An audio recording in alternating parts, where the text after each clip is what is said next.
Hola amigos, ¿qué tal? Bueno, pues quería hablarles hoy en esta video presentación de este libro, que hace mucho ya que lo publiqué, La habitación acolchada 3, relatos de fantasmas de Canarias. Lo saqué en el 2018, salió publicado, autopublicado en Amazon, como suelo publicar todos mis libros. Y bueno, pues por ahora supone la última parte de esta trilogía de antologías de relatos de Canarias, basadas en el cuentero popular, basadas en todas esas leyendas urbanas y misterios que rodean a nuestro archipiélago, que por supuesto, pues una vez más me he servido de la ayuda de mi amigo José Gregorio González y de sus obras y de sus investigaciones para poder documentarme, para poder escribir estos relatos. Y bueno, pues aquí lo tienen, cobró forma eso en 2018, pero creo que ya iba siendo hora de hacerle una buena videopresentación. Bien, pues en principio lo que vamos a hablar es que se compone como siempre de 7 relatos, como han sido las otras dos partes de La habitación acolchada, ¿de acuerdo? 7 relatos en este caso basados en historias de fantasmas o de casas encantadas de las islas, del archipiélago canario. Ha sido bastante entretenido documentarme, como en todos los casos anteriores, descubrir pues casos que muchos de ellos ya los conocía, como el caso de Catalina Lercaro, del Palacio Lercaro en La Laguna, el caso de la Casa del Niño en Las Palmas de Gran Canaria. Pero bueno, al final, pues cuando te pones a investigar y te pones a descubrir cosas nuevas, se te quedan incluso muchísimos relatos fuera, ¿no? Que podría decir que me darían para escribir La habitación acolchada 4, pero que en principio no tengo planeado escribirlo.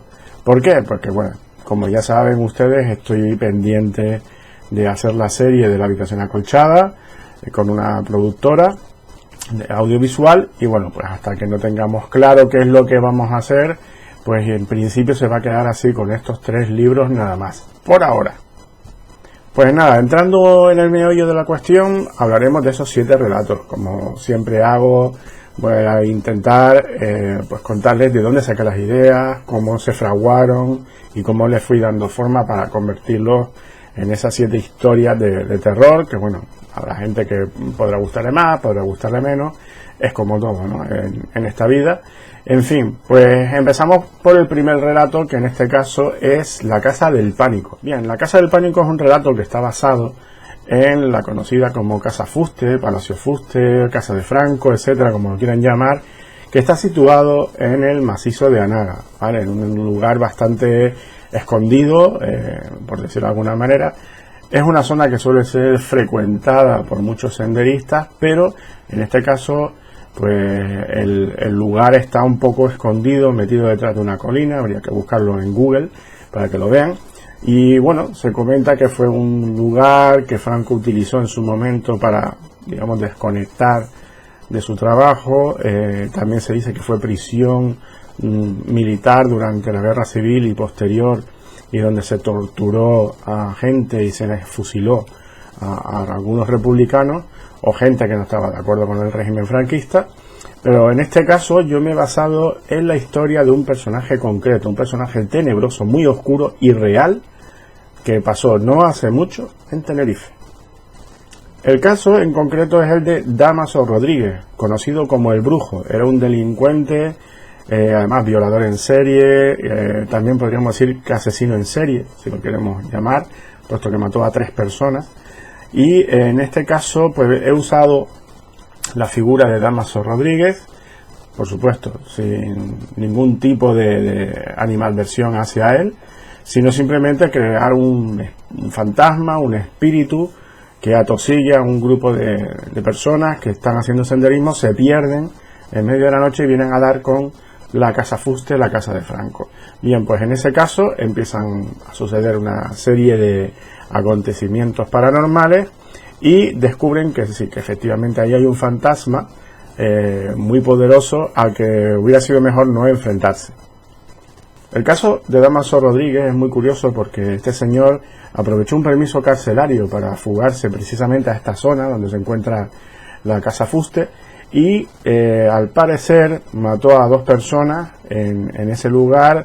La Guardia Civil lo estuvo buscando durante mucho tiempo. Esto ocurrió en el año 1981, si no me equivoco, a principios de los años 80. y pues bueno, pues este señor aparte eso, había matado a 2 personas, turistas en este caso, y anteriormente estaba cumpliendo condena por haber matado a otra persona. Lo que pasa es que durante un permiso carcelario pues escapó y aprovechó pues para volver a cometer sus fechorías en este lugar, ¿no? En la Casa Fuste, y es por eso por lo que dado el perfil psicológico del personaje, lo que hice fue usarlo para crear este fantasma. No nombrarlo directamente a él, por supuesto, por respeto también a su familia, sino simplemente crear un fantasma con ese perfil psicológico, el del conocido como el brujo, Dámaso Rodríguez. El segundo relato lleva por título El orfanato, ¿vale? Y está basado en la Casa del Niño en Las Palmas de Gran Canaria. Es uno de los sitios más oscuros, más investigados de las islas. Incluso gente de programas como Cuarto Milenio han venido a comprobar si efectivamente es un lugar encantado o hechizado.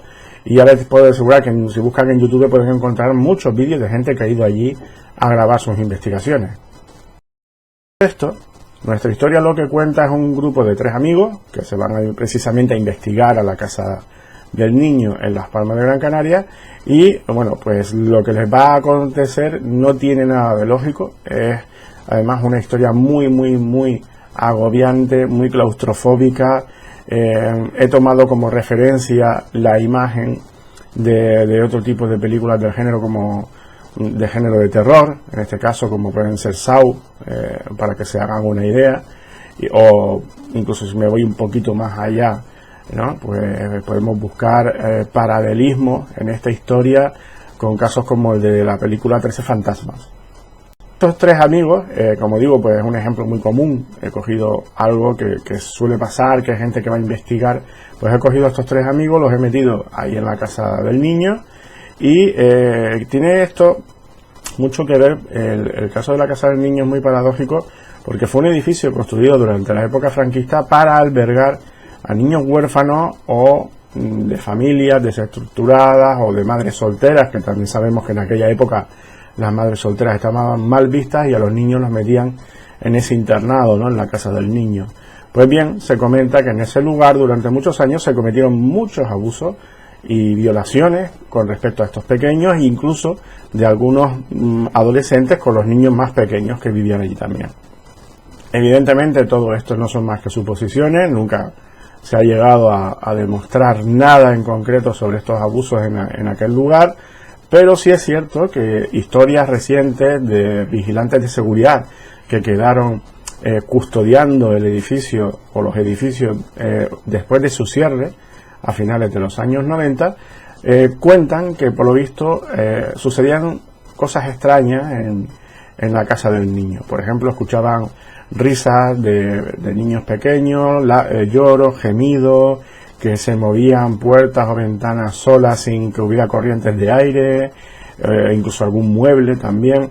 Y hay también testimonios de eso, creo que lo pueden buscar en YouTube y lo pueden encontrar, ¿no? Como esos vigilantes cuentan de que, bueno, pues al final renunciaron a esos puestos por el altísimo nivel de estrés que estaban soportando, que les llevó a padecer una depresión.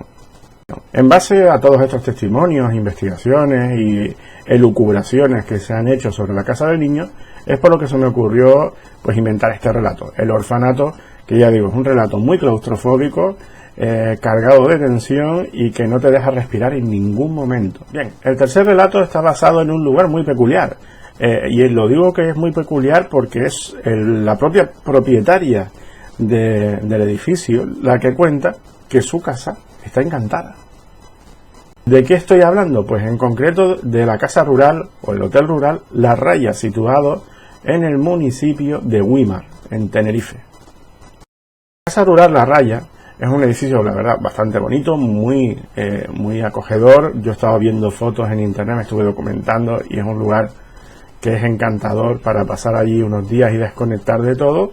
Pero claro, si la propietaria te dice que es que el lugar está encantado, que cuando estaban haciendo las reformas, pues los propios obreros decían que había fenómenos paranormales, y que esta propia señora dice que cuando ella ha estado allí o estando allí se han movido muebles, se le abren las puertas de la cocina, etcétera, etcétera, pues realmente es para plantearse si uno quiere pasar unos días, ¿no? Pero también me parece, por otra parte, un punto turístico muy que es muy atractivo, ¿no? Porque puede atraer mucho el turismo de investigación paranormal. Así que en base a eso, pues decidí crear este relato. Se cuenta, entre otros de los fenómenos que suceden en el Hotel Rural La Raya, que hay un espíritu que por las noches suele a veces, en algunas noches concretas, tocar el piano. Es una chica, una joven, con un vestido blanco de mediados del siglo XIX, que se la ve paseando por los pasillos, por las habitaciones, y que luego se oye un piano tocando en medio de la noche en el Hotel Rural. Algo que para muchas personas puede ser escalofriante, pero ya digo, tiene un punto de atractivo bastante curioso. En base pues a estos comentarios, a lo del fantasma que toca el piano, muebles que se mueven solos, casa encantada y hotel rural en un entorno paradisíaco pero muy aislado porque está en medio del campo, pues se me ocurrió la historia de varios visitantes, varios turistas que se van a hospedar en este hotel y que la experiencia de su estancia no va a ser nada agradable. Otro de los casos paradigmáticos que hay en las islas y en este caso en Las Palmas de Gran Canaria es el del edificio del juzgado de la Audiencia Provincial de Las Palmas. Bueno, el edificio en concreto en su momento fue un monasterio de monjes gregorianos que estuvieron allí hospedados hasta la expropiación del mismo edificio en el siglo XVIII. En ese caso se tuvieron que trasladar a otro monasterio, a otro lugar, pero se comenta que al ser un sitio en el que también se hacían juicios de la Inquisición, pues las energías negativas han quedado allí plasmadas. Hay testimonios también de guardias de seguridad y de trabajadores del edificio de la Audiencia Provincial que dicen que se escuchan a veces pues muebles moviéndose solos, ruido, etcétera.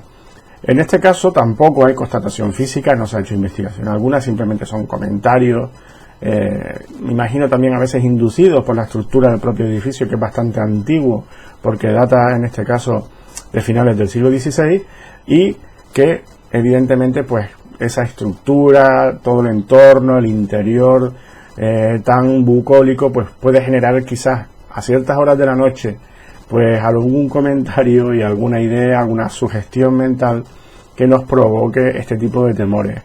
Ya digo, no hay nada constatado, pero también me pareció algo muy curioso para poder investigarlo. El relato en concreto basado en este edificio, el de la Audiencia Provincial de Las Palmas, pues trata de un juez corrupto que quiere mantener su, digamos, caciquismo en la isla a base de sobornos con ciertos empresarios, y hay una fiscal que en este caso le quiere investigar. Bueno, este juez se cree intocable y sin embargo se va a encontrar con algo que no esperaba, que es una justicia que viene del más allá, de gente que ya estaba acostumbrada a juzgar y de gente que estaba acostumbrada a torturar. Como saben, todos mis relatos siempre tienen un toque reivindicativo y en este caso pues el juez en concreto descubrirán que tiene un perfil bastante truculento, vamos a llamarlo así, que es lo que hace que realmente pues todo este proceso de construcción del relato tuviera una lógica, ¿no? Y el juez, pues ya les digo, se va a arrepentir muy mucho de ir por la vida creyéndose invencible. El quinto relato del libro es posiblemente uno de los casos más famosos de casas encantadas que hay en Canarias. Me refiero, sin lugar a dudas, al de la casa de Tacande, en la isla de La Palma. Yo sé que hay muchísima gente que ha oído hablar del caso del espíritu de Tacande. Hay incluso datos escritos que quedaron por escrito sobre el supuesto exorcismo que se hizo a la vivienda en su momento por parte de un fraile. Y es muy curioso porque en el caso real se trata de una madre que al dar a luz, pues ella muere y el hijo queda vivo. Y lo que se dice es que ella volvía del más allá porque quería cuidar del niño, ¿no?, que quedó a cargo de una tía. Bueno, pues en este caso dicen que un fraile tuvo que ir a la casa para exorcizarla y echar el espíritu de esta mujer de ese sitio, ¿no? Es un lugar que ha dado mucho que hablar. Hace poco se hizo incluso un pequeño largometraje, una mezcla entre corto y largometraje, y la verdad es que es un sitio que no tiene mucho de espectacular. Es un edificio que ya está derruido, los techos están caídos, los muros están en muy mal estado. Y bueno, pues la verdad es que poco tendría de casa encantada si uno se mete allí, porque más allá de ver 4 paredes caídas, no vas a ver mucho, ¿no? Y es cierto que el asunto de la casa de Tacande ha dado mucho que hablar y ha dado mucho juego a los parapsicólogos para investigar en este sitio. Y en mi caso me dio mucho juego para crear esta historia, la de una familia valenciana que de repente hereda, por unas causas concretas, hereda este sitio, la casa de Tacanda y las tierras adyacentes, pero su estancia en el lugar no va a ser como ellos esperaban, ni va a ser ni mucho menos idílico. El sexto caso también es uno de los más conocidos. El sexto relato pues trata sobre el Palacio Lercaro y en concreto el caso de Catalina Lercaro, una joven que se suicidó, se tiró por el pozo que está dentro del propio patio del edificio del Palacio Lercaro, porque no quiso casarse en un matrimonio de conveniencia que lo organizaron sus padres. Ya solo con ese inicio te puedes hacer una idea de lo que puede venir después. Yo, para crear esta historia, y en vistas a también, que es un relato que tiene mucho de internacional, lo que cuenta el relato es una historia de una joven checa, lesbiana, que, bueno, pues su novia muere en Praga por un cáncer, y para empezar una nueva vida se traslada a Tenerife a investigar a historia. Ella es historiadora, trabaja para el gobierno checo, y, bueno, pues la han destinado allí para hacer una investigación sobre, en este caso, la cultura postcolombina, digamos más bien castellana, o el arraigo castellano en la isla de Tenerife. Bueno, pues ella investigando se traslada al Palacio Lercaro para comenzar sus investigaciones y allí se encuentra con un espíritu, en este caso el de Catalina, que aquí va a ver reflejado como una especie de gule, es decir, un espíritu vampírico que va a guiar a nuestra protagonista en un caso muy obvio. Y por último, el séptimo relato, pues es muy conocido también en Lanzarote, es el caso de la casa de don Severino Betancourt, en la villa de Teguise. Bueno, Severino Betancourt en realidad es un filántropo, fue un filántropo, ayudó muchísimo a la gente de la villa y de la isla en momentos muy difíciles, sobre todo en la época de la posguerra, y lo que yo he querido es respetar su figura, en este caso la de ese filántropo. Tenemos a un fantasma, al fantasma de don Severino Betancourt, pero es un fantasma, en este caso, bueno, ¿vale? Pero ¿qué es lo que pasa? Que va a ser de guía y de protector para una familia, una joven, madre soltera, con hijos, víctima de violencia de género, que, bueno, pues de repente se encuentra con que alguien misterioso le ha legado esa vivienda para que pueda vivir y esconderse de su maltratador. Allí pues se encuentra con el fantasma de don Severino, que la ayuda y protege a los niños, de algo en concreto que va mucho más allá de lo que se puede imaginar la protagonista en este caso, y que él intenta siempre evitar, ¿no? Que es el de una especie de santa compañía, por decirlo de alguna manera, una serie de espíritus que se dice que a veces rondan por las calles de la villa de Teguise, sobre todo la noche de Halloween, la noche de los muertos, y en la que dicen que se decía la leyenda que cuando pillaban a alguien, algún incauto por la calle a esa hora, se llevaban su alma al infierno, ¿no? Era como una especie de séquito de monjes inquisidores, y bueno, pues se cuenta eso de que si pillaban a alguien se lo llevaban. En este caso estos fantasmas van a intentar entrar en la casa de don Severino, pero hay una serie de circunstancias que ignora la protagonista, que ignora también don Severino, y que van a hacer que en este caso el relato no acabe mal, como suelen hacer todos mis relatos, pero que también pues eso tiene su punto de tensión, ¿no? Yo quise pues eso, terminar el libro con un buen sabor de boca y respetando una figura tan importante como la de don Severino Betancourt. Amigos, pues esto es todo, esto es lo que se van a encontrar aquí, en la habitación acolchada 3, ¿vale? Relatos de fantasmas de Canarias, un libro que ya les digo, bueno, pues son unas 250 páginas, y en el que se van a entretener mucho. Son relatos que se leen muy rápido. Hay gente que les puede afectar más, otros les pueden afectar menos, gente que le puede gustar más o le puede gustar menos, pero como siempre detrás de este libro hay mucho trabajo de investigación, de echarle bastantes horas a la imaginación. La verdad es que es posiblemente uno de los libros que más me costó escribir, porque me pegué mucho tiempo para poder desarrollarlo. No fue fácil encontrar en algunos momentos la motivación para hacerlo, voy a ser sincero en este sentido, pero bueno, aquí lo tienen. Al final cobró forma, al final me lo curré, lo saqué adelante, y aquí lo tienen, la habitación acolchada 3, relatos de fantasmas de Canarias. Si ya tienen los dos primeros, este no se lo pueden perder, y si no conocen los otros dos anteriores, pues pueden empezar con este, también para engancharse a conocer pues esa otra parte de la historia de Canarias, que no nos cuentan y va más allá del sol y playa o de la cultura aborigen de nuestras islas. Estos relatos, estos 3 volúmenes de relatos de Canarias, pues nos descubren, nos redescubren nuestra historia, nos crean un vínculo con nuestro cuentero popular, pero siempre desde mi estilo literario, que ya saben que es muy peculiar y muy diferente. Nada, amigos, les doy las gracias por haber visto este vídeo, espero que lo disfruten y recuerden, lo pueden comprar en Amazon, en Kobo, en Google Play o en cualquier librería bajo demanda. Lo pueden mandar a pedir y se lo buscan y se los traen a su librería. En unos 10-15 días lo pueden tener. Muchas gracias por haber visto este vídeo, espero que lo disfruten, que lo hayan disfrutado en este caso, y espero verles en la próxima video presentación. Hasta luego.